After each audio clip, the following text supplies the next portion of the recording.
Hello everyone, and welcome to Technomatics Tech Tips for August 21st, 2014. My name is Mike Roman. I am a member of the Manufacturing Engineering Software Product Marketing team here at Siemens PLM Software, and I will be your host for today's webinar. Our topic for today is how to use issue management and Kappa for closed-loop enterprise issue resolution and prevention. So with that being said, let's move into our topic of discussion for today. Again, how to use issue management and Kappa for closed-loop enterprise issue resolution and prevention. And to cover that with me today, I'm glad to have Paul Fletcher on the line. Paul is the resident expert when it comes to this topic, and again, I'm pleased to have him with me today. Paul's a product manager within our manufacturing engineering software business segment here at Siemens PLM Software and has responsibility for our issue management and Kappa solutions. Paul has many years of experience in digital manufacturing, from software marketing to sales and product management, and has been instrumental in helping us to deliver our Kappa solution, and I'm excited to have him here to share that with you today. So Paul's going to come on and walk you through this basic agenda. He's going to give you an introduction and an overview of the Kappa solution that we have. He's going to do a live demonstration for you, and then after a little bit of wrap-up, we're going to take any questions that you might have and address those at the end. So thanks again for joining, and with that I'd like to bring Paul on the line and have him walk you through our session today. Paul, take it away. Thank you very much, Mike. Let's go ahead and jump right into it. Let's talk a little bit about the background of where this application and this solution has come from. As we've talked to a number of customers in the area of quality and managing issues and correcting these issues, we found a number of common responses. We find our customers have multiple systems out there that are sometimes disorganized and fragmented, where there's pockets of information in multiple IT systems, making it really difficult or challenging to get visibility to all of the issues that are going on in the development of the product, or the manufacture of the product, or the customer's experience of the product, and how those issues turn into resolutions and how they get corrected. So the other thing that we're seeing is a variety of processes used to capture and correct these issues and prevent them from happening again. So again, there's a variety of systems that are out there that our customers are experiencing today in this area of managing issues and the resolutions of these issues. So first, let's do something basic, 101. What is Kappa? Kappa is an acronym that stands for Corrective and Preventive Actions. So it's a methodology that's usually very systematic and formal, that allows you to document the discrepancies, and these discrepancies can have different names. They're issues, they're complaints, defects, failures, deviations. There's a lot of synonyms for this, but the idea here is to document these discrepancies or issues, and I'll use the word issue here, and permanently correct the root cause to prevent them from happening again. So this is what Kappa is all about. So the solution that we're providing, if I had a one page to describe what we're doing, is we're taking the issues that people experience from a variety of different sources and take those issues and manage them centrally. And our answer to that is to manage them using Teamcenter, the product lifecycle management solution. And there's a really good reason why we want to manage the issues inside the PLM system. The other very key capability or need that needs to be resolved here is how to resolve the issues in a very repeatable, high-quality process. This is to drive lower repeat failures. This is really key. You want to correct them, correct the root cause, and prevent them from happening again. And there's a lot of people involved in making a correction. It's usually not just one or two people, but it's a whole team of people, depending on the nature of the issue. So we want to coordinate all the parties that are working on the resolution of the issue and make sure everyone's working in a very coordinated fashion. And if all this kind of sounds like it's driving change requests, it is. A lot of these issues that are surfaced are really the source of the change requests, whether it's a change request during the product development or during manufacturing or after manufacturing while the product's in the customer's hands.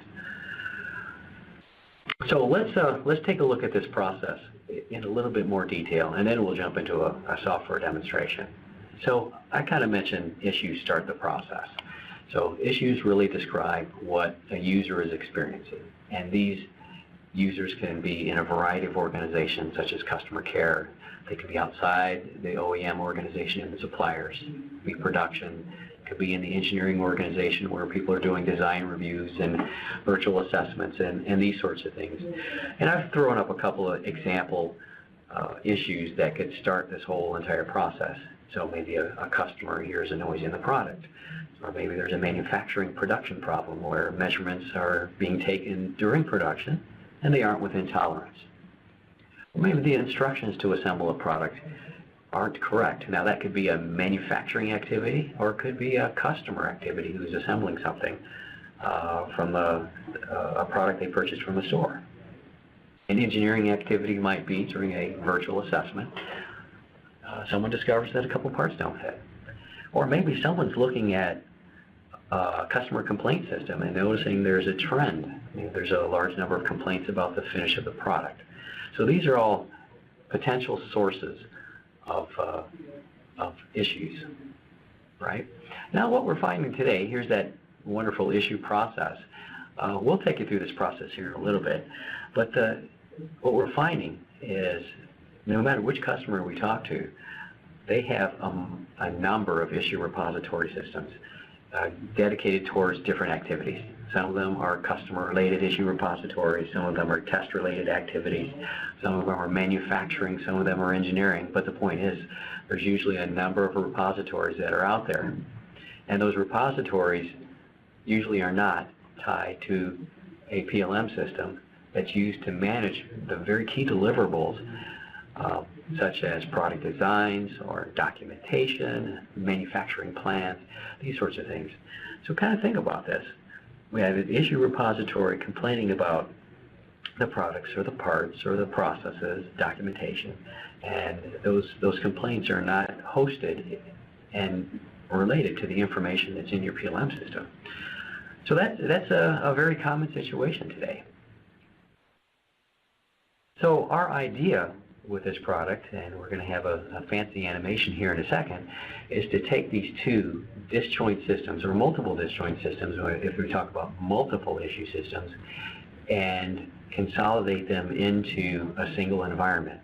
And there's very compelling reasons to do this in a single environment, and we'll see that hopefully at the end of this presentation of why this is so compelling. One of the things I want to kind of highlight here, while Teamcenter PLM is the system where we're going to manage all this information, there's many ways to interact with this Teamcenter environment. And if any of you are Teamcenter customers or users, you might recognize that there's the Teamcenter rich client and thin client are primary ways of interacting with data inside the database. However, data comes out of Teamcenter and goes into CAD tools such as NX, or visualization tools like Teamcenter Visualization, or the manufacturing applications like Process Simulate, Electronic Work Instructions, that's what EWI stands for.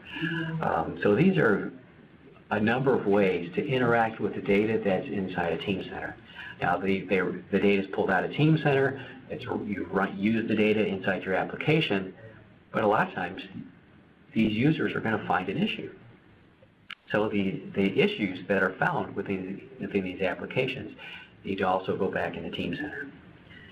Now, for those users who don't have any one of these regular applications, we've built a web application that talks directly to Teamcenter, allowing users who don't have the ordinary applications that are out there to just use a web page to create an issue and participate in the issue resolution process. And this Kappa web client we see on the left-hand side. So that's what we're going to talk about today, is this Kappa web client. So I want to briefly go through a workflow just to make sure we understand the overall process of issue resolution. Let's say someone's creating some deliverables and putting them inside of the PLM or Team Center environment. Eventually someone's going to take that information back out and use it. So we have an example here. Maybe someone's in manufacturing, they're performing some function, and they notice they're having some kind of problem. So the first thing they're going to do is they're going to document their symptoms, what they're seeing, maybe put some pictures out there, put some text out there, maybe put some file attachments or whatever to describe their experience. Now that issue then goes into the process of resolution. Now, not every issue is something that is a true problem to be solved. It could be a user error. Maybe he made a mistake, and then therefore he should change what he's doing, and that issue gets closed at that level. However, if an issue is a genuine problem, something has to change, then depending on the nature of the issue, if it's significant, you may want to perform a formal CAPA process. And that's where you would go in and identify what the root causes are, document what those root causes are, potential causes and the root cause, document all the solutions, such as your containment actions, your corrective actions, your preventive actions, and your verification results. These are your typical things that you want to define at the stage of a CAPA. So you're doing your analysis, coming up with your plan of what to do, then you'll go implement those changes using change requests. Now you can use, of course, Team Center for change requests, or you can use external systems if you like, but of course we would prefer you use Team Center. So this change request would be the start of the change process. It maybe go through a change notice and maybe a whole workflow and approvals. But at the end of the day, we get a revised deliverable managed back in Team Center. And by the way, the issues, the CAPAs, and the change requests are also managed in Team Center, related to each other. And the idea here is to give a solution back to the end user. Now, this looks like a long process. This is the complete process. Some customers will choose to have a shorter process. They might just go directly and open CAPAs and do change requests and do it that way. Or there's very different variations. I just want to kind of show you the big variation where we see a lot of people, when they kind of describe what they're doing, this is the process that they're following. So the product that we're going to talk about today is the CAPA solution, which really covers or addresses the issue definition and the CAPA portion of this process. Now the idea behind this product, it's designed to be used by any user with no training or very, very little training. So it's web-based. And people come in, they don't need anything on their machine, and they could just use a web browser and basically start to define the issues and participate in this process. Just a brief touch on the architecture, just to give you guys a good understanding of this application is truly Team Center. Existing today, again, I mentioned this before, there's a lot of ways of interacting with Team Center. And to enable CAPA, you would install this on your Team Center server. It'd actually be on the web tier of the server and put a little bit of information in the database. And that would enable a brand new web page. And that web page then directly interacts with Team Center. When you create issues using this web page, they go directly into the database. There's no intermediate servers, there is no intermediate cache anyplace. It is information that goes right into Team Center. So what you're about to see is a Team Center application or solution. So with that, I'm going to go ahead and start a demonstration here. What I've done is I basically went to my web page, and there's a URL up above, and that's my internal web page. But once I log into the system, of course, I'm going to need credentials to come in here. I can't just come in as any user. I have to be a Team Center user with an ID and password. And this is what I'm greeted with. There's a very simple screen here that gives me some very basic information. I can create a new issue. I can start and create a new CAPA. I can look at a dashboard, and I can look at the list of tasks that I have to perform. So you can see there's not a lot here to read and learn here. So what I'm going to start with is something that's kind of visually interesting here, is the dashboard. Let's say I'm a manager and I want to come in and understand the status of maybe some of the issues that are out there.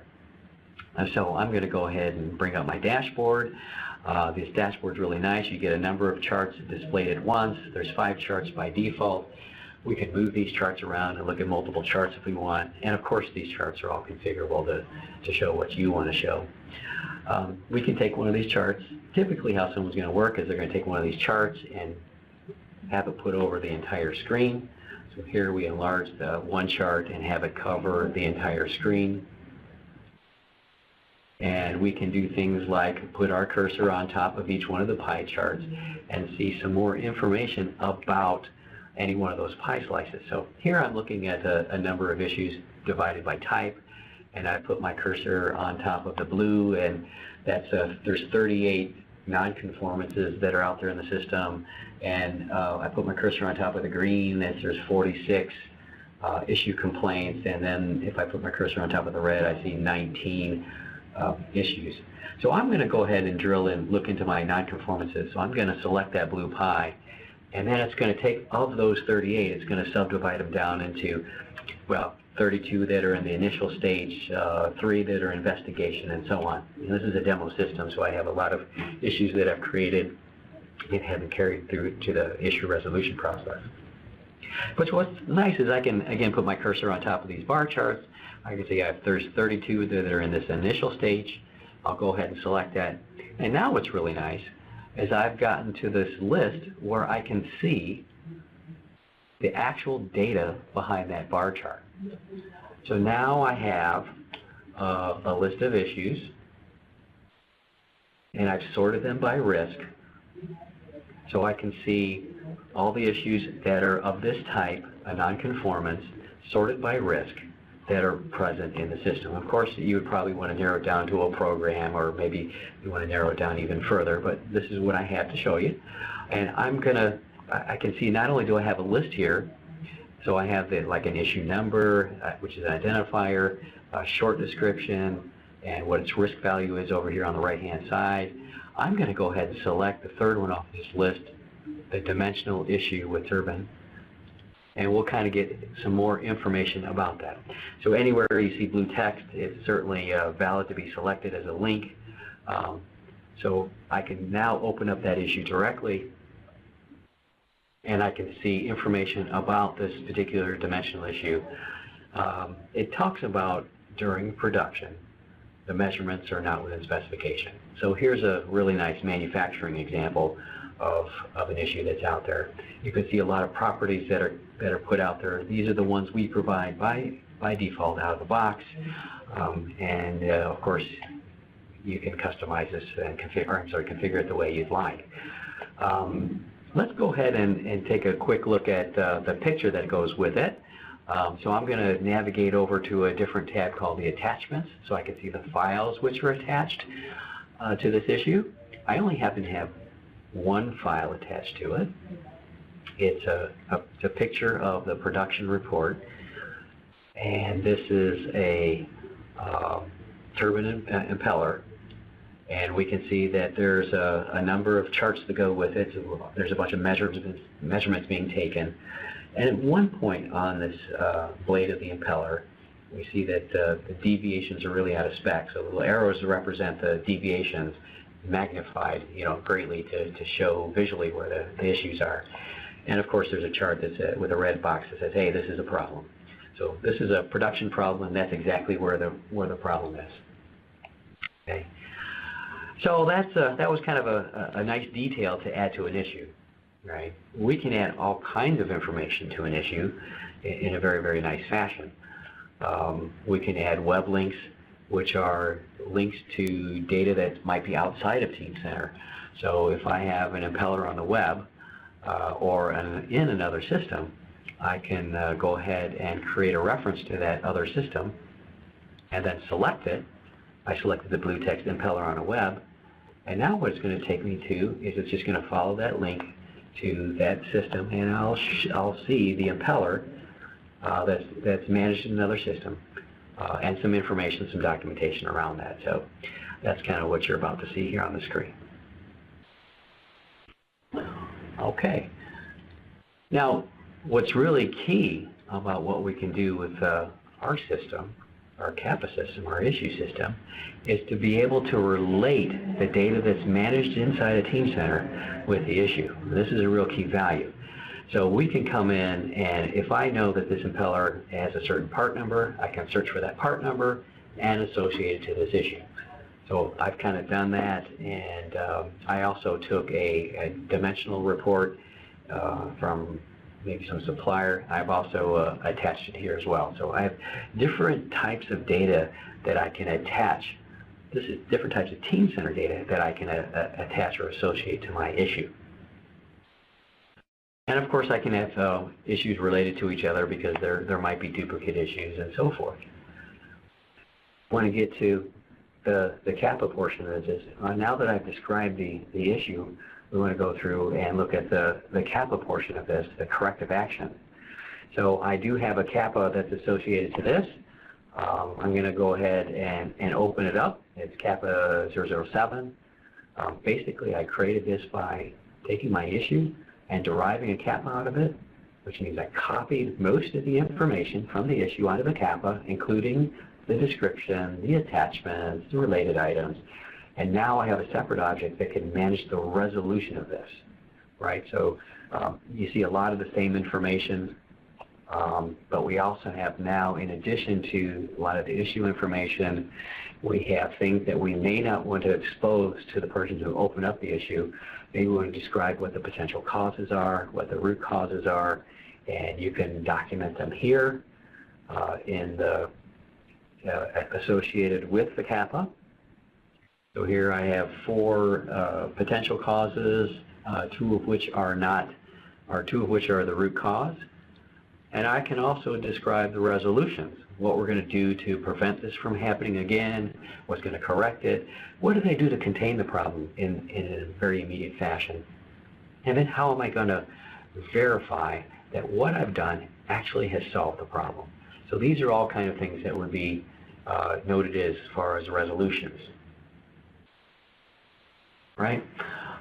Now, one more thing I kind of want to show you, last bit of feature and function here, is the fact that I can take this information and I don't necessarily have to come to this web page and go through this tab and that tab and try to find this information.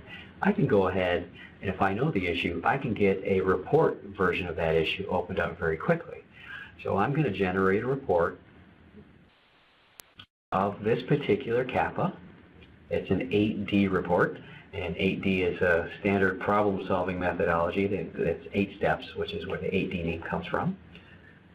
And we can see what this report looks like. I'm going to go ahead and open it up in Excel, and we see some really nice things that takes all this information and puts it on a single page. We see the CAPA number, who initiated it, who the team was that's working on it, what was the containment action.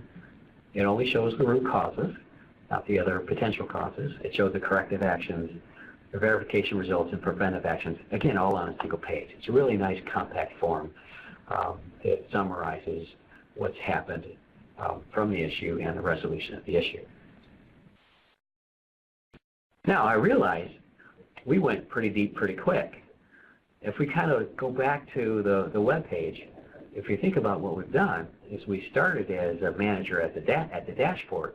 And I opened up one of the charts and expanded it, looked at the data, drilled down into an issue, then from the issue looked at some of the information related to the issue, and then went to the CAPA, the resolution of that. Now we can trace our steps back all the way. We have ways of going backwards from the CAPA. We can go right back to the issue where we came from. Then we can get to that issue and review the issue again if we want to. We can see the owner if we need to. So all this information is very, very handy for us. Or we can go right back up to our dashboard and see the list of issues. Or we can even go back and get all the way to the top of the charts. Now again, there's many ways to interact with the system. I just kind of took you one way through the system where it's a manager view. You can come in, if you know the issue number, you can go search for it using the tools in the upper right-hand corner and so on. But there's a lot of different ways of interacting with the system. You can see it's pretty friendly, it's attractive, it's pretty to use, and don't think it was going to require a lot of training to get people using the system. So that's the quick demonstration. I wanted to kind of give you a tour of the issue management and CAPA solution. So that's exactly what you just saw here. So now I want to kind of reinforce some values here, some points here.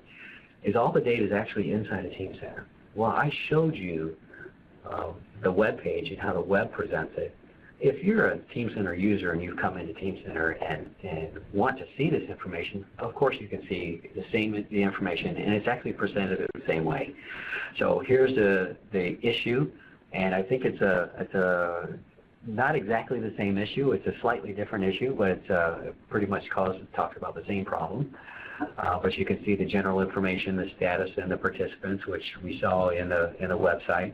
So this is the issue itself, and the CAPA is also available inside the rich client as well, and the different clients we can see this information.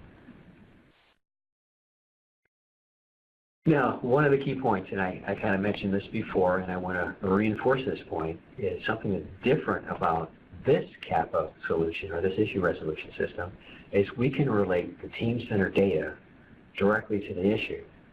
So here, kind of in the background behind the AD report, I have that part, the impeller, that I've opened up, and I've turned on the 3D visualization. That's what you can see in the nice picture there. In the lower right-hand corner, we see a tree.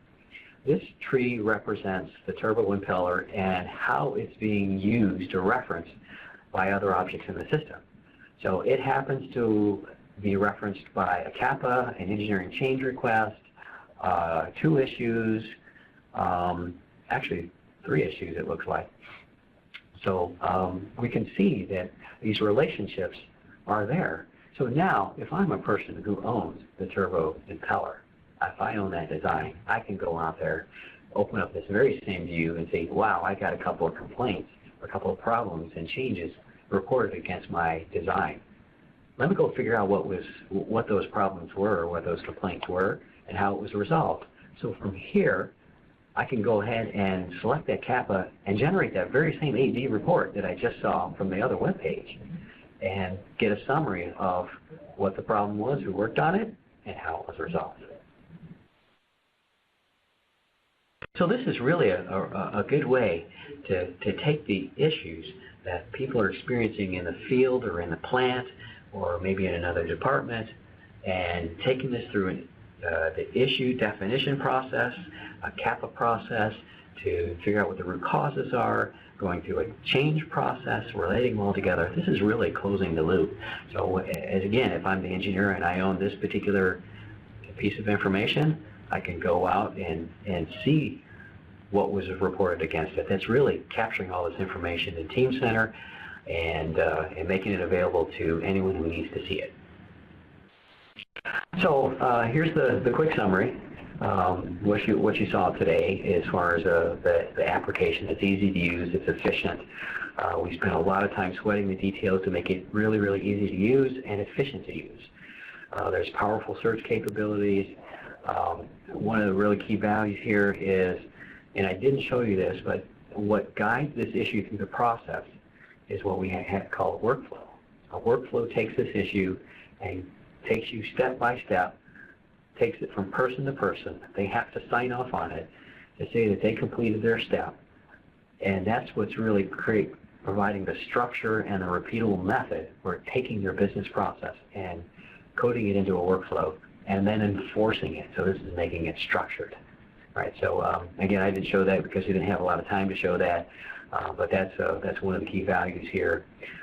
And because it's automated, the users don't have to wait for anything. Notifications come to the user when the system's ready for them to do something. So you get a lot of proactive notifications, and in those notifications, you click a link and you come right into the system. You can perform your function and mark it complete, and then move on with the next task. Again, as a whole, it provides the user community and the extended enterprise a feedback on the deliverables. So we can understand what are the problems that if I'm creating a deliverable, if I'm creating problems, I can find out about it pretty quickly. Or if I want to reuse someone else's design, I can see if they had problems, right? What kind of problems they had. So maybe I don't want to pick a design that has lots of issues logged against it. right?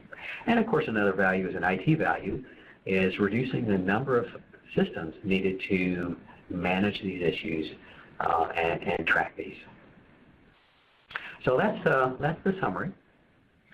Mike, I'm going to turn it back over to you, and we'll go from here. Okay, thanks, Paul. Very nice overview, nice demonstration. I always appreciate on these webinars when we can do live demonstration. I think our audience appreciates that as well. So I think that was great.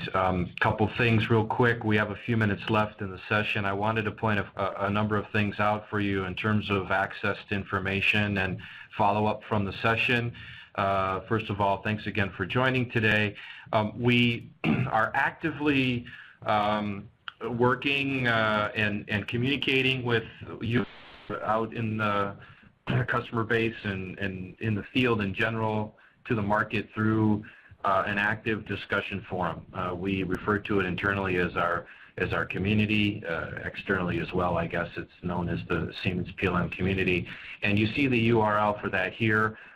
There is a dedicated area for Technomatics.